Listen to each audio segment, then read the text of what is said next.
Now, while we're at it, I might as well tell a couple of you states how to drive in your particular region, because you don't seem to be able to do it. So, I'm going to start with my current home state of Arizona. We're going to get a fresh piece of paper for this one. So, this is a curve. Say it after me. Curve. These are those things that you, every time you hit one, you freak out and you slam on your brakes. Despite the fact that that curve has been there for at least 20 years and you drive it every day. Now, I know that it's theoretically possible that the highway could change overnight, but it doesn't. So here's what you do to go around a curve without falling off the other side. And what amazes me is if you ever are driving through Arizona, this is for folks who don't live here, and you look at the guardrails on the outside of curves, always wanged. Every single one of them is wanged the whole way around the curve. Inner rails? No. Outer rails? Yeah. So apparently, I guess I don't know, can't stay on the road. The curve, we just fall off the side. I don't know how it happens. But here's the deal.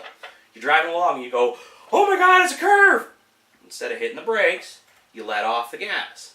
Then there's the big round thing that you should be holding on to. It's called a steering wheel.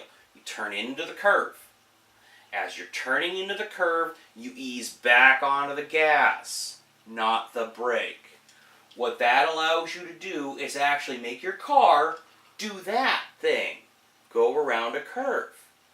And you actually maintain the same speed that you started at, or at least reasonably close to it. Now, there are 50 states in the Union. 49 of them have been able to master this. I'm pulling for you, Arizona. I know you can figure this out. The other thing, 3 drops of rain here, and it's, oh my God! Yet, 2 other things happen. So, people completely freak out at the slightest amount of rain, and yet think it's okay to drive through a flooded wash. It's called a stupid motorist law for a reason. If you get stuck in a wash, you deserve to pay a $1,000 fine and have your stupid ass on television that night going, hey, look at the moron that gets stuck in the wash again.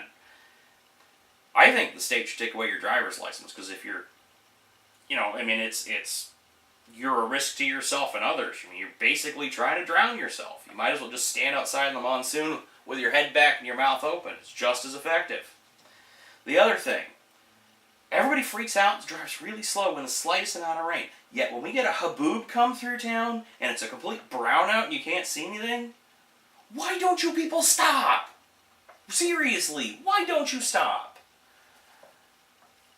18 car pileups, 25 car pileups, because you're apparently not bright enough to stop when you can't see. I don't understand. Now, moving west. Nevada's actually a fairly nice state to drive through. Say you're driving out towards Vegas, or my favorite stretch, which is the 93 between Vegas and out north. So you're driving through and it's all kind of, middle of nowhere, generally very little traffic, moron count on the roads fairly low unless it's a weekend and that's all the idiots going to Vegas, or you're stuck behind some granny's Cadillac waiting for a bingo game, right? But you're driving along and everything's kind of okay. And then you hit Las Vegas. And oh my God, it's the worst freeways ever. Seriously, if I didn't know better, I'd swear the highway engineers were in cahoots with the casinos. Because the amount of abuse, even with a soft suspension, that your body takes driving through that horrid city is incredible. I mean, you basically just want to pull off and stop because the pain is so much. The 40 going through is not quite so bad, but the 93 is a death march through the city. It's ridiculous. Just absolutely ridiculous. Now, speaking of the 93, if you've never driven it, beautiful highway, runs up the Continental Divide. You've got beautiful scenery on either side of the highway. However, and I learned this towing a Spitfire to Washington, never pass a gas station on that road.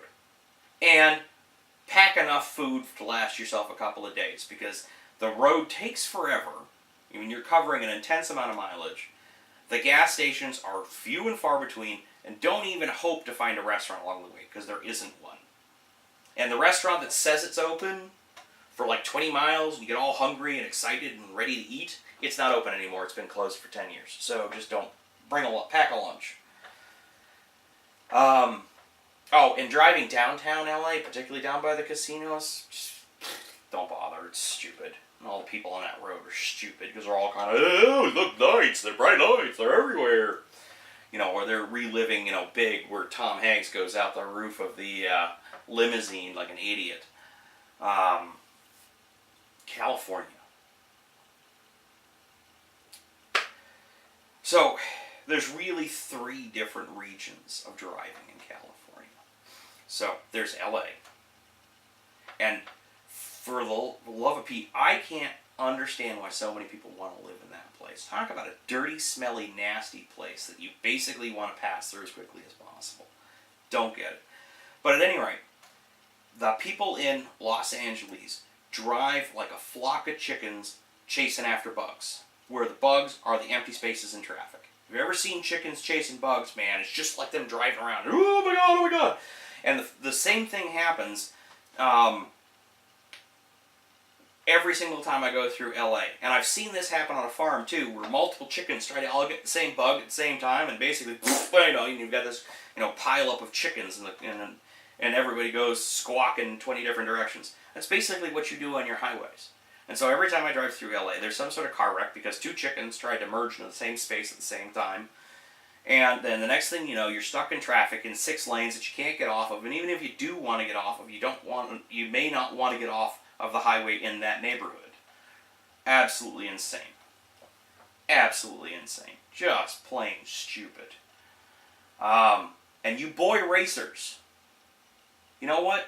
Get off the highway and get on a racetrack and get your butt spanked by people who really know how to drive. Because that crap on the highways is absolutely useless, and you're going to end up killing somebody. So stop it. Now, as you drive north, you get on the 5. Basically, once you're an hour outside of LA, people start to become normal again. You get over the hills and, you know, get down into the farmland, and the most boring stretch of road I've ever driven, short of Kansas. And the only thing that's worse about there than in Kansas is I'm basically allergic to 2/3 of the stuff that's in that area, so it just makes me absolutely miserable driving through there. San Francisco. So, when you were driving near San Francisco, let me explain this to you folks. The lane position that you get is not based around the cost of your vehicle. So I don't care if your Lamborghini costs you $100,000 plus. If you're doing 55 in the left lane, you're still a moron. You're just a moron with way too much money on his hands. And probably a hot chick. But you're still stupid. Out on the highways, you know, on the 5 corridor. Okay, folks, semi-trucks are limited on speed. They can only go so fast. So when you pass them, particularly on the 2-lane stretches of the highways out there, get past them quickly. Because if you're going to be a moron and only drive 2 miles an hour faster than a semi, you're blocking everybody else. So just stop doing it. Either stay behind the semi and dawdle along at 55 miles an hour and let the rest of us drive, or push the skinny one on the right and go. Let's see. Idaho. Surprisingly, I really don't have anything negative to say about driving in Idaho. I think that's primarily because, basically, when you're on the highways outside of, like, Boise, and, say, Twin Falls, there's nobody else on the road. You're the only person out there. So, I mean, you know, the driving's only as bad as you are. The most hysterical thing I think I've had happen to me was actually hitting Boise at 5 p.m. And we were listening to the radio to get the you know, because down here, like LA or stuff like that, when we hit rush hour, we have traffic. And we're listening to the traffic reporter talk about the rush hour traffic. Well, if you can still go 55 in all the lanes of the highway, that's not rush hour traffic. That's just people on a road. Oregon. So, the funny thing about Oregon is, and I'll refer back to my 3 lanes here. So, for some reason, Oregonians are normal people here in this lane. They're normal people here. But the second they get in the left-hand lane, they're an 85-year-old man in a 1984 Ford LTD with his blinker on doing 50 miles an hour. Don't understand it. Don't understand it at all. But they get over here, and it's like all mental capacity and all ability for speed just completely shuts off, and they just roll. I mean, it's one of those, maybe if there was one more lane, they'd just completely stop. I don't know. So basically, all of Oregon, you're banned from this lane. Stay in these two, but no. And this includes Oregon drivers that are driving in other states, because you do it everywhere, and it makes me crazy. The other thing, traffic on the 5 in the upper part of... So, Portland is probably my least favorite place in the United States to drive. I will take the one-way back alley streets in downtown Boston in a heartbeat over having to drive through Portland. The screwiest interchanges I've ever seen to keep one major highway going through the city. I mean, the amount of lane diving you have to do to stay on the 5 as you go through Portland is incredible. The traffic. I have... The only time that I have ever been in Portland and that wasn't bumper-to-bumper traffic, I got a speeding ticket. So, if you're ever in Portland and all of a sudden the traffic clears for that heartbeat of a second, you can come nearer to approaching the speed limit, don't, because they're... Motorcycle cops pull you over in a heartbeat. Then, you know, if you're speeding and you get caught, that's your own damn fault. Fine. But after being in bumper-to-bumper traffic every time I go through Portland, and one time, I actually had very little traffic, and I just spaced out. I got pulled over. Washington.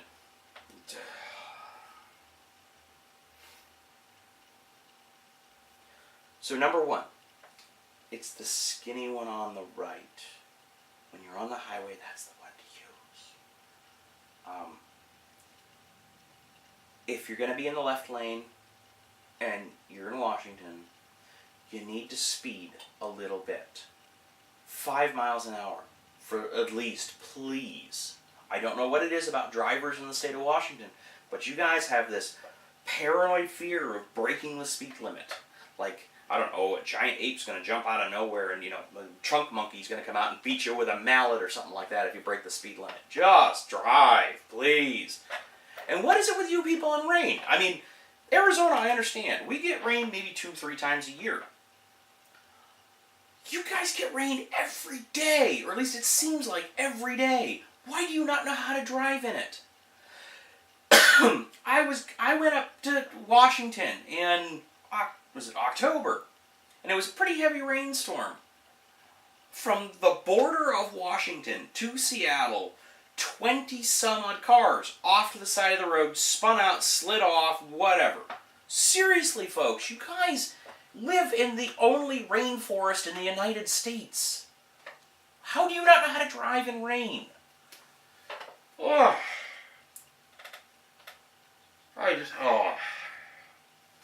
Well,